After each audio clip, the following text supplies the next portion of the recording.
Okay, अस्सलाम वालेकुम। आज की हमारी जो वीडियो का टॉपिक है वो है कि फैशन इलस्ट्रेशंस हील्स, फीट और हैंड्स हमने किस तरह से ड्रॉ करने हैं। ठीक है, तो सबसे पहले तो हम कोई भी प्लेन पेपर लेके, क्योंकि रफ़ प्रैक्टिस है तो आप भी किसी रफ़ शीट पे भी कर सकती हो, ज़रूरी नहीं है कि स्कॉलर शीट के ऊपर आप करो। पहले रफ़ स्केचेस जो हैं किसी भी रफ़ कॉपी या रफ़ पेपर पे करके उसके बाद जब ग्रिप बन जाए उसके बाद हमने फाइनल जो प्रैक्टिस है वो करना स्टार्ट करनी है। ठीक है, अब उसके लिए हमने क्या करना होगा, अगर हम 1 इंच का फीट ड्रॉ कर रहे हैं तो हम यहाँ पे 1 इंच की थोड़े थोड़े गैप से मार्किंग्स में लगा लेती हूँ, ताकि हम इसी के बीच में अपनी शेप प्रैक्टिस करें कि हमने किस तरह से शेप्स जो हैं वो ड्रॉ करनी है। अब ये देखा जाए तो ये हमारा वो पॉइंट है जो हमारा पॉइंट 8 to 9 बनता है हील का, या अगर 10 हेड इलस्ट्रेशन है तो उसमें पॉइंट 9 to 10 बनता है। ठीक है, लेकिन जो हमारे फीट हैं वो स्टैंडर्ड 1 इंच की ही हम शो करते हैं। अब इसमें ये जो पॉइंट 8 वाली लाइन है यहाँ पे हम हल्की सी बोन की शेपिंग करेंगे, लाइक 2 कर्व्स ड्रॉ कर देंगे। ठीक है, इसे थोड़ा जूम इन कर लेती हूँ ताकि और प्रोमिनेंट हो जाए। लाइक इस तरह से हल्की सी शेप ड्रॉ की। उसके बाद ये जो फ्रंट वाला पार्ट है इसे हल्का सा कर्व कर सकती हो और यहाँ से यहाँ तक स्ट्रेट लाइन ज्वाइन करके इस वाले पार्ट को थोड़ा सा हम एक्सटेंड करेंगे। ठीक है, मतलब ये मैं बेसिक शेप से समझा रही हूँ कि बेसिक हमने किस तरह से फीट की शेप बनानी। उसके बाद ये ऊपर यहाँ से लेग की शेप जानी होती है कंटिन्यूएशन में। तो अगर हमने कोई भी शूज़ वगैरह पहनाने हैं कुछ, तो उसके लिए हम ये फिंगर्स का इतना पार्ट छोड़ के यहाँ पे एक लाइन लगा लेंगे, और फ्रंट साइड है तो उसमें हमने नीचे हल्की सी जो इसकी सोल है वो शो कर देनी है, क्योंकि हील ज़ाहिर है बहुत ऊंची है तो उसकी नीचे हल्की सी सोल नज़र आएगी, वो बिल्कुल फ्लैट ज़मीन के साथ जुड़ा हुआ नहीं होगा। ठीक है, इस फॉर्म में हमारे ये एक सिंपल जो अगर स्ट्रेट हील है जो भी हमने शूज़ वगैरह बनाने हैं वो बन सकते हैं। और ये जो हमारी मार्किंग लाइन है ऊपर से पॉइंट 8 वाली, ये इरेज कर लेते हैं ताकि कन्फ्यूजन ना हो इसमें कि इसकी ओरिजिनल शेप क्या बन रही है।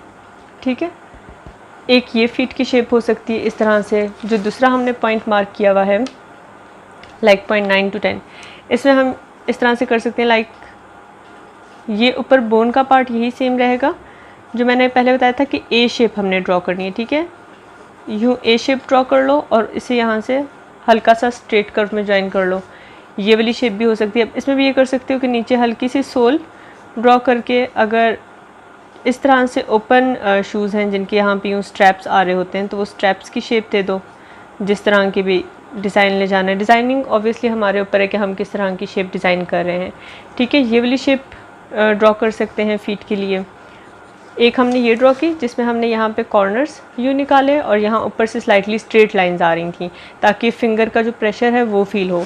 ये उस तरह से है कि जिसमें हल्का सा मतलब फिंगर प्रेशर उसी की डायरेक्शन में आ रहा है। दो हमने स्ट्रेट लाइंस लगाई हैं ए की शेप में, लाइक जिस तरह हम ए लिखते हैं उस तरह से हमने एक शेप ड्रॉ की, नीचे उसे स्लाइटली कर्व में एक लाइन ज्वाइन कर दी और ऊपर जो भी हमने डिज़ाइन ऐड करना है वो कर लेंगे। बस इस चीज़ का ख्याल रखना है कि हमारी हील्स क्योंकि ऊंची बन रही हैं तो उनके नीचे जो सोल की एक मार्किंग है वो हम थोड़े से बोल्ड आउटलाइन करें ताकि वो प्रोमिनेंट होके किस तरह से शूज़ बन रहा है। अब सिमिलरली इस वाले में भी हम इसी तरह से करेंगे। एंकल पॉइंट, एंकल बोन्स की मार्किंग, उसके बाद ये ए शेप में ही डायगोनल जाएगा और फिर हल्का सा यहाँ से हम ये पॉइंट फिंगर की डायरेक्शन के लिए ये निकाल सकते हैं कि फिंगर के ऊपर ऑब्वियसली प्रेशर आता है तो वो इस तरह से करके वो थोड़ा सा उस पर ज़ोर से ना फैलाव में चली जाती है चीज़। ठीक है, तो विड्थ वाइज इंक्रीज़ हो जाती है। और फ्रंट पर्सपेक्टिव भी हमारा इस तरह से ही बनेगा कि हम फ्रंट से किसी का पाँव देख रहे हैं कि यहाँ से ऊपर पाँव पतला जा रहा होगा हील की वजह से, लेकिन फिंगर्स वाली जगह है वो प्रेशर की वजह से थोड़ी सी ब्रॉड नज़र आ रही होती हैं। तो वो करके अगर हमने कोई भी ओपन शूज़ शो करने हैं, ओपन हील जिनमें यूँ स्टेप्स वगैरह वाला डिज़ाइन है, तो हम ये कर्व अपवर्ड देंगे।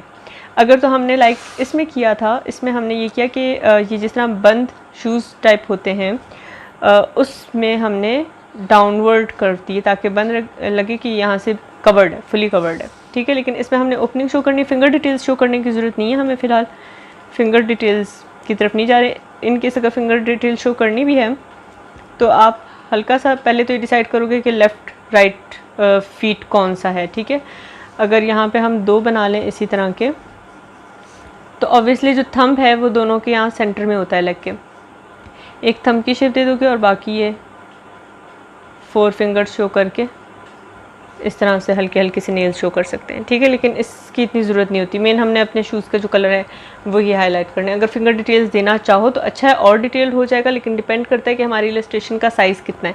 अभी जो हम सैम्पल प्रैक्टिस करेंगे उसमें हम बेशक फिंगर्स की भी डिटेल्स शो कर लेंगे, लेकिन जो वो हमारी फाइनल इलस्ट्रेशन लाइक है, अगर हम छोटे साइज़ पर ही बना रहे हैं 9 इंचज़ के साइज़ पे, ठीक है, तो उसमें इतनी स्पेस नहीं होती कि आप इतनी छोटी डिटेल्स शो कर सको। अच्छा, अब ये तो हो गए हमारे ऐसे एंगल जो बिल्कुल यूँ स्ट्रेट खड़ी हुई लड़कियों के। अब अगर हमने एंगल चेंज करना है, लाइक हमने साइड पोज दिखाना है, तो साइड पोज में क्या है, हमने वही उसी तरह से 1 इंच की मार्किंग कर ली, ठीक है। अब 1 इंच की मार्किंग में हमने ये डिसाइड करना है कि हमारे इसे एक हम फुल 1 इंच का 1 बाय 1 इंच का स्क्वायर बना लेते हैं। लाइक 1 से लेके 2 तक हमारा ये हो गया हाइट इसकी, और इस तरह से भी हम 1 इंच मार्क कर लेते हैं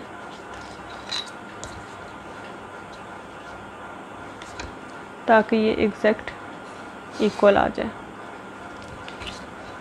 ये लाइन थोड़ी सी नीचे जा रही है, ठीक है, ये यहाँ तक। अब ये हमारा एक बॉक्स बन गया जो हमारा जिसमें फीट आना चाहिए। अब इसके लिए हम क्या करेंगे, लाइक अब ये हमारा एंकल पॉइंट यहाँ पे है, इस वाले पॉइंट पे ये लाइन 8 है हमारी, ये 9 है, इसके बीच बीच में हमने ड्रॉ करना है। अब इसके बीच में ड्रॉ ऐसे होगा, इस फुल कॉर्नर पे हमने एक छोटा सा सर्कल ड्रॉ कर लेना है, ठीक है, बिल्कुल कॉर्नर के साथ एक सर्कल ड्रॉ कर लेंगे। अब ये हमारी हील की शेप के लिए ये सर्कल आएगा, ये हमारी वो लाइन है जहाँ तक हमारा फीट आना है। लाइक जितना सर्कल की विड्थ है ऐसे ऐसे कर लेते हैं, 3 इक्वल पार्ट्स में डिवाइड कर लेते हैं, ठीक है। सेंटर लाइन हटा दूँ ताकि कंफ्यूजन ना हो। अब देखो, एक ये पार्ट है, एक ये पार्ट है, एक ये पार्ट है, 3 इक्वल पार्ट्स में हमारा पाउंड डिवाइड हुआ है। अब यहाँ से ये एक स्ट्रेट लाइन आएगी यहाँ पे, और यहाँ पे एक सर्कुलर लाइन आएगी, इधर से इधर तक इसे यूँ with the help of a curve हमने ज्वाइन कर देना है। यहाँ पे सर्कल, सेंटर लाइन में सिर्फ ये कर्व की डायरेक्शन, और नीचे ये स्ट्रेट लाइन, ठीक है। और कर्व कंटिन्यू कहाँ से होगा, जहाँ से हमारा ये सर्कल आ रहा है उसी से कंटिन्यूएशन में आएगा ताकि हमारी वो हील की शेप दे। अब इसके बाद इस वाले जो बॉक्स है, इसकी जो ये मिडल लाइन है, यहाँ से हमने फिंगर शो करनी है। लाइक इस ब्लॉक के सेंटर में से हमने फिंगर की डायरेक्शन शो करनी है। अब यहाँ से पाँव वापस ऊपर की डायरेक्शन में जाएगा, लेकिन अब हम इस सर्कल के साथ से नहीं लेके जाएंगे, अब हमने थोड़ा सा इससे ऊपर रखना है, लाइक स्लाइटली यहाँ से ऊपर होगा ताकि हमारी बोन जो है वो बहुत पाँव पतला ना लगे। और यहाँ से भी पीछे का कर्व जो है ये फॉलो करते हुए हल्का से पाँव यूँ ऊपर डायरेक्शन में चला जाएगा। मतलब ब्लॉक के हिसाब से माइंड में रख के अगर आप लोग काम करोगे तो वो ज़्यादा इजी हो जाएगा, और इसी के साथ नीचे कंटिन्यूएशन में हील की शेप आ जाएगी।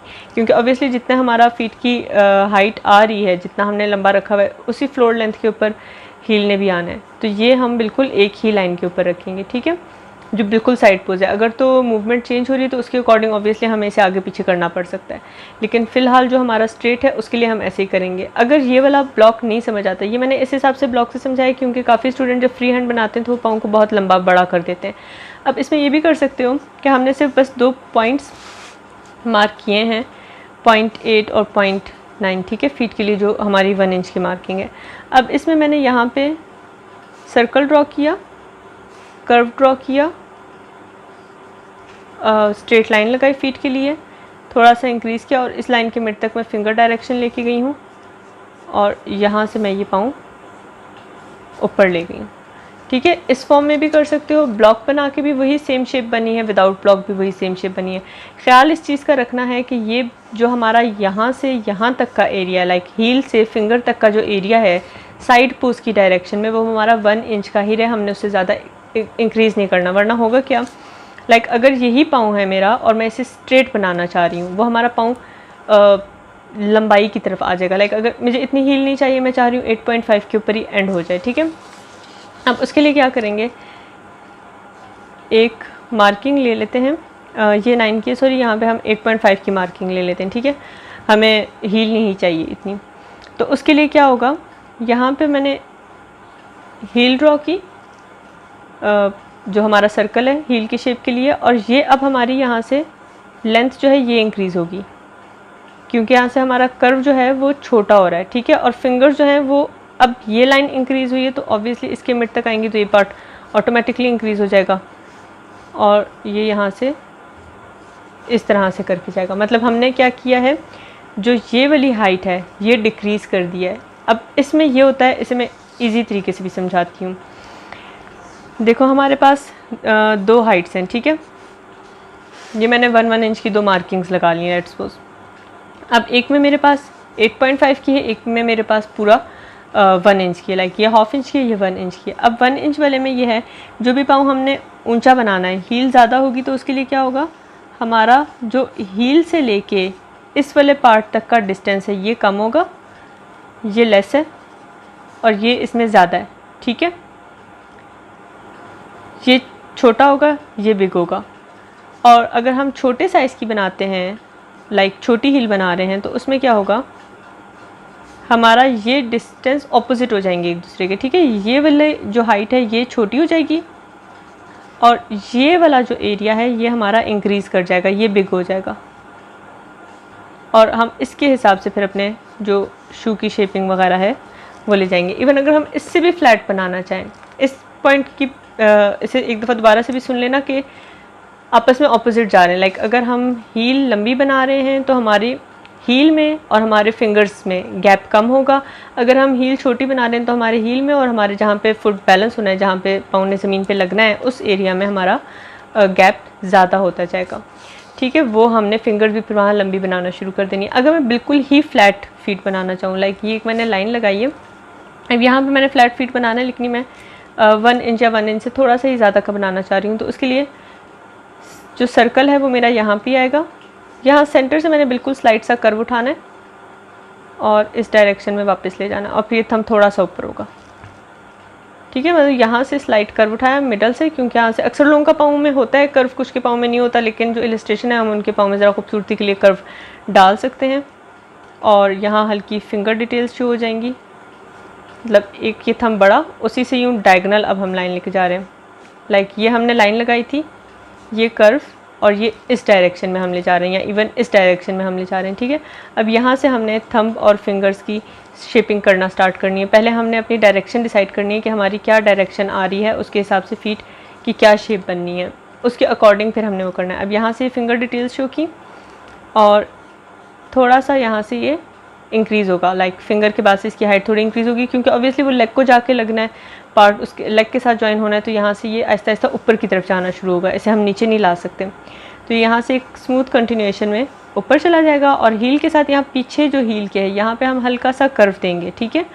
और उसके बाद ये लेग हम ऊपर ले जाना स्टार्ट करेंगे, क्योंकि हील के ऊपर ज़्यादा वेट पड़ा होता है ना, तो यहाँ कर्व बनता है, बेंड होती चीज़, अनटिल अनलेस हम इसे किसी ऐसी पोजीशन में ना खड़े हों कि ये पार्ट स्ट्रेट आ रहा हो। अब ये वाला जो एरिया है इसमें जो ये हील्स हमने बनाई यहाँ पे थोड़ा सा स्ट्रेट आ रहा होता है, क्योंकि प्रेशर जो है सारा वो हमारी फिंगर्स की तरफ होता है।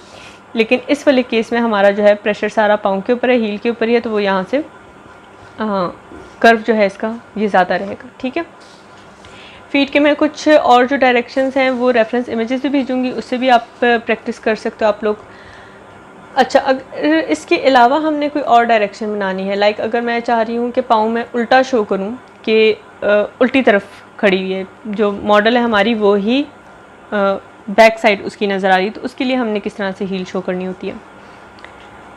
मार्किंग वही हमारी 1 इंच की जो हमने मार्किंग की, उसी तरह से एंकल पॉइंट मार्क होगा, सेम वही डायरेक्शन जो हमने यहाँ ऊपर ए शेप वाली रीड की है वही डायरेक्शन में यहाँ ड्रॉ कर रही हूँ, ठीक है। और ये शेप ड्रॉ कर दी, यहाँ से ऊपर लेग की कंटिन्यूएशन हमने शो कर दी। अब ये जो ये पार्ट है हमारा, यहाँ पे हमने हील इस तरह से शो करनी है। लाइक कोई भी अगर शूज़ हम यहाँ से अगर बंद हैं या जो भी हैं, तो ये एक हील का जो नीचे सोल है वो आ रहा होगा और यहाँ से हील हमारी निकल रही है। अक्सर पेंसिल हील्स होती हैं, इसलिए मैं बहुत थिन ही हील ड्रॉ करती हूँ, लेकिन अकॉर्डिंग टू डिज़ाइन रिक्वायरमेंट आप इसकी विड्थ कम ज़्यादा कर सकते हो, ठीक है। ये मैंने ड्रॉ कर दी और ये जो पार्ट है इस लाइन से थोड़ा सा नीचे आएगा, क्योंकि ऑब्वियसली दोनों चीज़ों में गैप है ना, डिस्टेंस है। जिस तरह हमने यहाँ पे डिस्टेंस का पढ़ा, इसमें अब डिस्टेंस है, तो वो इस एंगल से, जब हमारा ये एंगल है बैक का एंगल, तो ऑब्वियसली उसमें गैप शो करने के लिए हमने इसे थोड़ा सा लंबा रखना है और उस पार्ट को हमने थोड़ा सा छोटा रखना है, ताकि ये लगे कि दोनों में डिस्टेंस है। ये पार्ट करीब है तो ये थोड़ा आगे फील हो रहा है, वो पार्ट दूर है वो थोड़ा सा पीछे जा रहा है, ठीक है। एक ये हमारा बन सकता है बिल्कुल ऐसे एंगल में जो हमारा बैक से नज़र आ रहा है। अब मैं इसको कलर चेंज इसलिए कर रही हूँ ताकि प्रोमिनेंट हो जाए कि हमारी बैक की हील है, और यहाँ पे भी हम लाइट शेडिंग कर सकते हैं। वो तो खैर जब हम कलर प्रैक्टिस स्टार्ट करेंगे तो उस टाइम पे भी हम इन पार्ट्स के ऊपर फोकस करेंगे, ठीक है। और इसके अलावा हम क्या कर सकते हैं, लाइक अगर मैंने अब हम थोड़ा सा चलते हैं शूज़ प्रैक्टिस की तरफ, या कोई एक ऐसा एंगल बनाते हैं जो थोड़ा सा वो टेढ़ी खड़ी हो पीछे की तरफ करके, क्योंकि जो मैंने आपको रेफरेंसेस भेजने हैं उसमें भी कुछ इस तरह की इलस्ट्रेशंस हैं जिसमें आप लोगों को थोड़ी सी शायद कन्फ्यूजन हो सकती है कि ये पाँव कैसे बनेगा। लेकिन अगर तो ड्राइंग को रेफरेंस को देख के ही बनाना स्टार्ट करूँ तो आई थिंक इतनी ज़्यादा कन्फ्यूजन नहीं होनी चाहिए। अब ये इस तरह से कि मैंने ये वाला पार्ट यूँ ही कर्व हल्का सा ड्रॉ कर लिया, ठीक है। यहाँ से स्ट्रेट लेग में थोड़ी सी ऊपर लेके गई। अब मेरा पाँव यूँ स्ट्रेट साइड पे नहीं आ रहा, लाइक इस फॉर्म में नहीं है कि बिल्कुल ही साइड एंगल शो हो रहा है, थोड़ा सा टेढ़ा करके खड़ी हुई है। तो यहाँ अब उसे टेढ़ा शो करने के लिए हमने हील ही यूँ ऊपर डायरेक्शन में बनानी है, लाइक जो हमारी फिंगर्स हैं वो उस डायरेक्शन में मूव हो रही हैं, और यहाँ से ये शेप बनेगी। अब पाँव के ऊपर प्रेशर जो है वो भी ज़्यादा होगा, ठीक है। ये चीज़ हुई। अब यहाँ से बैक भी हल्की सी हील की भी नज़र आ रही होगी, क्योंकि ऑब्वियसली वो डायरेक्शन उसकी ऐसी है कि हमने हील की शेपिंग यहाँ से यूँ शो करनी है, और हील भी यहाँ से इस डायरेक्शन में आएगी। मतलब ये बिल्कुल स्ट्रेट नहीं है, लाइक ये हमारी स्ट्रेट लाइन है तो ये भी यहाँ से थोड़ा सा ऊपर है, ये भी यहाँ से थोड़ा सा ऊपर है, ठीक है। इस फॉर्म में यहाँ खड़ी हुई है, और यहाँ से हमारी हल्की सी हील की शेपिंग। अब इस पार्ट का डायरेक्शन जो पीछे की सोल है ये, और हील का डायरेक्शन ये दोनों सेम रखोगे, ये ऑपोजिट डायरेक्शन में जा रहे हैं, जो फिंगर्स हैं वो ऑपोजिट डायरेक्शन में जा रही हैं। और यहाँ से हम इस पॉइंट से शू की जो शेप है वो ड्रॉ करना स्टार्ट कर सकते हैं, लाइक यहाँ से यहाँ तक, और इस पॉइंट से ये बहुत स्ट्रेट है तो यहाँ से हम यूँ हल्का सा कर्व दे देंगे, ठीक है। इस फॉर्म में बन सकता है। दूसरे जो हैं हमारे फीट, अभी फ़िलहाल बहुत ज़्यादा हम फैशन इलस्ट्रेशंस के ऊपर तो बहुत डिफरेंट प्रैक्टिस में नहीं जाएंगे, लेकिन मैं आप लोगों को एक बोर्ड शेयर करूँगी जिसमें काफ़ी ज़्यादा हील्स के मैंने डिज़ाइन सेव किए हैं। उनके हिसाब से आप लोग प्रैक्टिस करोगे, प्रैक्टिस करके मुझे दिखाओगे, क्योंकि जब तक आप लोग खुद प्रैक्टिस नहीं करोगे तब तक आप लोगों की ग्रिप नहीं बनेगी। चाहे मैं यहाँ पे सारे भी डिज़ाइन बना के दिखा दूँ, लेकिन जो बंदे की खुद प्रैक्टिस से ग्रिप बनती है वो वैसे देखने से नहीं बन रही होती, ठीक है। और इन चीज़ों की वैसे भी जितनी ज़्यादा से ज़्यादा प्रैक्टिस करो उतना ज़्यादा ही अच्छा है कि जल्दी ड्राइंग इम्प्रूव होगी, तो जल्दी ही हम एक अच्छे पोर्टफोलियो की तरफ जा सकते हैं। अब हमने इसमें क्या करना है, लाइक अगर मैंने वेज शेप हील ड्रॉ करनी है, वेज वो होती हैं जो थोड़ी सी ना बिल्कुल नीचे से बंद हील होती है, और मैं ड्रॉ करूँगी तो नज़र आ जाएगी कि किस तरह की होती है। एक ब्लॉक हील होती हैं, स्टिलेटोज़ होते हैं, वेजेस होते हैं। इनके नाम जो है इनके भी ऊपर हमने रिसर्च करनी है कि कोट्स के, स्कर्ट्स के, स्लीव्स के क्या नाम होते हैं, नेकलाइंस के क्या नाम होते हैं, शूज़ के क्या नाम होते हैं, ताकि हमें ऑब्वियसली अगर फैशन इंडस्ट्री में आप हो तो आप लोगों को नाम आनी चाहिए, टर्मिनोलॉजीज़ आनी चाहिए कि क्या चीज़ को हम किस नाम से बुला सकते हैं, ठीक है। अब ये वही 1 इंच की मार्किंग करके साइड पोज ही ड्रॉ करने लगी हूँ, जो सिंपल साइड पोज है, ठीक है। ये मैंने हील की शेप ड्रॉ की, यहाँ से मैं कर्व डाउनवर्ड लाई, और ये मैंने अपनी जो फिंगर है यहाँ के लिए इतना पार्ट इसे छोड़ दिया, ठीक है। अब वेज में क्या होगा, यहाँ से मैंने हील की तो शेप दी, लेकिन ये यहाँ से कम्प्लीटली बंद कर दिया। अब कुछ होती हैं वेज जो यहाँ से बिल्कुल स्ट्रेट होती हैं, कुछ में हल्का सा यूँ कर्व करके आ रहा होता है, वो टोटली डिपेंड कर रहा होता है कि डिज़ाइन उसका किस तरह का है, ठीक है। और यहाँ से भी ये जो सोल है ये भी इसका बड़ा होगा, लाइक हम अब इस सोल को इंक्रीज़ करेंगे, फिंगर्स नहीं है, ये हील का ही हमने जो सोल है वो इंक्रीज़ कर दिया ताकि इसका ये कर्व कम हो, ये नीचे का जो पार्ट है ये ज़्यादा हो, और ये जो इसकी स्लोप है ये कम हो, ये डिक्रीज़ हो जाए। और इसके ऊपर अब हमने फिंगर्स बना के इस तरह से शेप देनी है, ठीक है। अब ये देखो, ये ऊंची हील थी, इसमें ये पार्ट बहुत स्ट्रेट जा रहा था, ये थोड़ा सा अब स्पोर्ट आ गई है ना, नीचे बहुत ज़्यादा ऊंचाई नहीं है, यहाँ पे नीचे एक स्पोर्ट आ गई, तो ये थोड़ा सा कर्व इस तरफ को चला जाएगा, मतलब स्लाइटली कम होता जाएगा। ये बहुत खड़ा पोज था, ये थोड़ा सा अब पाँव रिलैक्स हो रहा है, ठीक है। और कोई भी चीज़ जब कोई भी पोज प्रैक्टिस करना है तो मेरे तो बेस्ट प्रैक्टिस यही होती थी यूनिवर्सिटी टाइम में भी, कि शीशे के सामने आप खुद को उस एंगल पे खड़ा करके देखो कि किस तरह का बन रहा है। बेशक जिस एंगल से पोज़ बनाने का दिल कर रहा है, अपनी एक आध पिक्चर खींच के देख लो कि क्या जो मैं पोज़ बना रही हूँ वो पॉसिबल है भी कि हमारी बोन उस डायरेक्शन में मूव हो सकती है या नहीं, ठीक है। अब इसके बाद हम यहाँ से इसकी शेप ऊपर ले जाएंगे। अगर यहाँ पे हमने कोई भी बनानी है शेप, लाइक शूज़ का कोई भी डिज़ाइन बनाना है हील्स का, या इस तरह से यहाँ पे बकल ऐड करना है, वो चीज़ें फिर हम इसके ऊपर ऐड कर सकते हैं। और जो ये अंदर की हमारी डिटेल्स हैं बाद में इरेज हो जाती हैं, इनका कोई मसला नहीं है, ठीक है, ये हम बाद में इरेज कर सकते हैं। और हम यहाँ पे मज़ीद स्टेप्स इसके साथ ऐड कर सकते हैं। यहाँ पे हम इस तरह की शेप ऐड कर सकते हैं जो अक्सर वो पीछे ज़िपर वाले शूज़ होते हैं, यहाँ पे ज़िप होती है या टसल्स होते हैं, रिबन बो ऐड कर सकते हैं इसके साथ, ठीक है। मतलब इस तरह करके हमने शेप ड्रॉ करनी है। ऊपर की डिज़ाइनिंग में आई नो इतना मसला नहीं होगा, लेकिन जो मेन स्ट्रक्चर है शूज़ का उसमें ज़रूरी है कि थोड़ा सा ख्याल रखा जाए। अच्छा, अब इसके साथ ही हम प्रैक्टिस करते हैं थोड़े से हैंड्स की। अब हैंड्स में बहुत ज़्यादा वो नहीं है कि मतलब बहुत डिटेल्स हो। शूज़ की ज़्यादा प्रैक्टिस इसलिए करनी पड़ती है क्योंकि ऑब्वियसली आप कोई भी ड्रेस या कोई भी गारमेंट आप जब बना रहे हो तो उसमें आप लोगों को एक चाहिए इमेज इस तरह की कि आपने ड्रेस के साथ किस तरह के शूज़ ड्रॉ करने हैं, आपको वो पता होना चाहिए। कौन से गारमेंट के साथ, कौन से तरह के आउटफिट के साथ किस तरह के शूज़ अच्छे लगेंगे, कौन से कलर में, किस तरह के टेक्सचर में जाने चाहिए, वो डिटेल्स एक डिज़ाइनर को ही पता होनी चाहिए, ठीक है। तो इसलिए ये प्रैक्टिस हमारी इंपॉर्टेंट है। हैंड्स में क्या है, ज़्यादा से ज़्यादा हमने एसेसरी शो करनी होती है, हैंड्स के ऊपर और तो कोई चीज़ आ नहीं सकती, तो इसलिए हैंड्स आप इग्नोर कर भी सकते हो। अब जो है हैंड्स के लिए मैं इसकी स्टेप बाय स्टेप जो इमेज है प्रैक्टिस वाली वो भी आप लोगों को सेंड कर दूंगी ताकि वहाँ से भी आप लोग देख के कर सको, लेकिन उसके अलावा भी ड्रॉ किस तरह से करना है वो भी पता होना चाहिए। अब हैंड में भी हमारी सेम वही कहानी है, 1 इंच वाली, लाइक 0.4 पे हमारी रिस्ट स्टार्ट होती है, 0.5 पे हमारी जो फिंगर्स है वो एंड होती हैं। इसे अगेन थोड़ा सा जूम इन कर लें ताकि प्रोमिनेंट हो जाए, ठीक है। और मुझे वो शीट थोड़ी सी टेढ़ी रख के काम करने की आदत है, तो वो अपने हिसाब से एंगल थोड़ा सा आप लोगों को ठीक करना पड़ेगा। कोशिश मैं करती हूँ कि मैं स्ट्रेट ही रखूँ, लेकिन वो ड्रॉ मुझे यूँ टेढ़ा करने की आदत है तो फिर शीट टेढ़ी हो जाती है मुझसे। अच्छा, अब इसमें हमने क्या करना है, जो 0.4 है यहाँ पे हमारा एक हमने हल्का सा ओवल ड्रॉ कर देना है बोन के लिए, ठीक है। उसके बाद हमारा ये पार्ट है लाइक 0.4 से लेके 0.5 तक वाला, इसे हमने हाफ में डिवाइड कर लेना है, ठीक है। लाइक 4.5 के ऊपर एक मार्किंग कर ली। अब 4.5 के ऊपर मार्किंग करने का मकसद ये है, ओवल हमारा यहाँ पे बोन का, ठीक है, ये जो हमारी ये वाली हड्डियाँ होती हैं यहाँ पे छोटी अगर नज़र आ रही है, ठीक है, ये इस वाली बोन में यहाँ मूवमेंट हो रही है ना सारी, तो इस वजह से यहाँ पे। अब इसके बाद हमने यहाँ पे ए शेप में ही 2 लाइंस लगा देनी है, ठीक है। मतलब ये आउटवर्ड मूव करेगी, उसके बाद जो फिंगर्स के लिए है वो हमारी इनवर्ड मूव कर सकती है, या फिंगर अगर हमने यूँ खुली रखी है वो फिर फिंगर मूवमेंट है कि वो कहाँ पे जा रही है। लेकिन जो पीछे की शेप है अगर ये नज़र आ रही हो तो ये हमारी यूँ आउटवर्ड ही आ रही है, ठीक है। थंब को छोड़ के, थंब हमने अलग से निकालना है। अब जो ये पार्ट था जहाँ पे हमने इसे डिवाइड किया था अलग, उसमें यहाँ पे हमारा जो थंब है वो निकल सकता है। लाइक अगर ये मैं इस तरफ का बनाऊँ तो मैं इधर से थंब की शेप निकाल सकती हूँ हल्की सी, ठीक है। अब ये एक स्ट्रक्चर मैं बना रही हूँ, इसकी जो ऊपर शेपिंग है वो अब अलग से होनी है। जो फ्रंट पार्ट है हमारा वो हम थोड़ा सा स्मूथ कर लेंगे कर्व में ताकि इसकी फिंगर्स की हाइट वगैरह शो हो सके।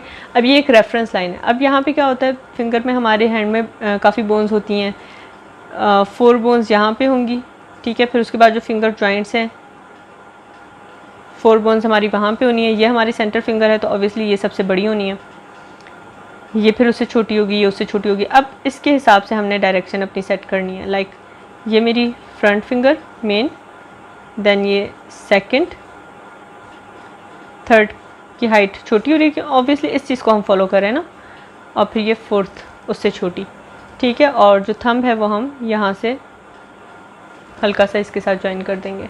अभी इसमें लाइंस इतनी ज़्यादा मेस्ड अप हो गई हैं कि वो बहुत अच्छा फील नहीं हो रहा। मैं यहाँ पे इसे नीट बना के बताती हूँ ताकि पता लगे। ये तो सिर्फ स्टेप्स हैं कि हमने किस तरह से किए। यहाँ पे अब इसे नीट फॉर्म में इसी स्टेप को ये अंदर की मार्किंग्स किए बगैर मैं बताने लगी हूँ ताकि फ़ाइनल फॉर्म इसकी समझ आए।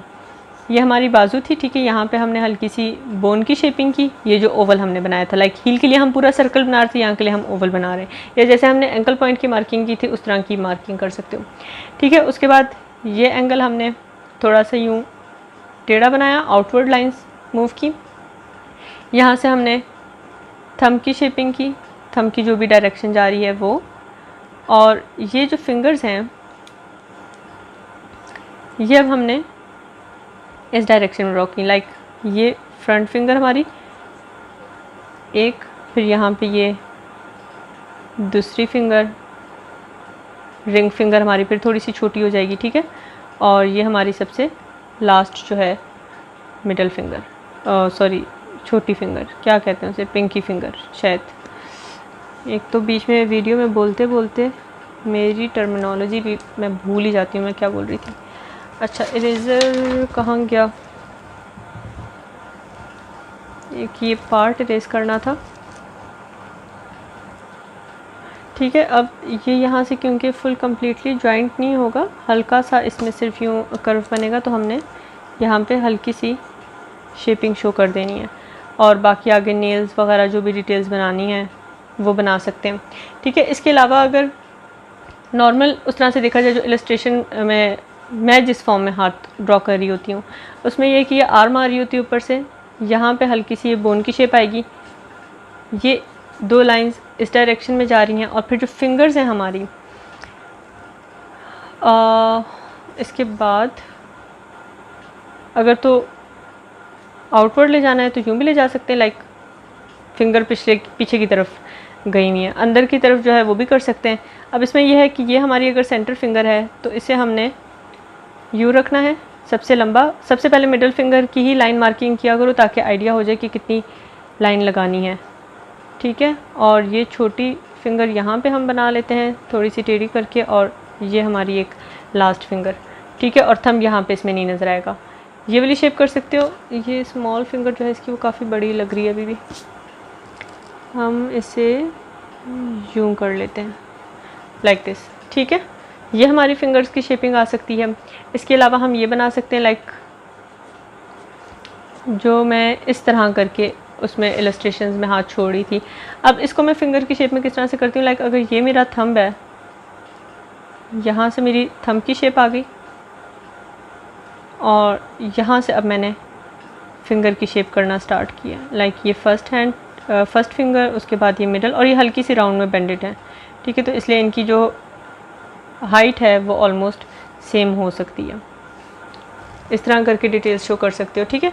या अगर हमने कोई इस तरह का हाथ बनाना है, लाइक ये वाला पोज सबसे इजी रहता है कि आप यहाँ से ये स्ट्रेट लाइन ड्रॉ करो, एक लाइन इस तरफ ड्रॉ करो, और इसके सेंटर में से यहाँ पे लाइन ड्रॉ करो, ठीक है। लाइक इसके यहाँ हम स्टार्ट से नहीं ले जा रहे, यहाँ सेंटर से ले जा रहे हैं। उसके बाद फिर हमने यूँ दो स्ट्रेट लाइन्स लगाई, और फिर दो इस डायरेक्शन में स्ट्रेट लाइन। अब ये हमारी फर्स्ट फिंगर की शेप बन गई, ठीक है।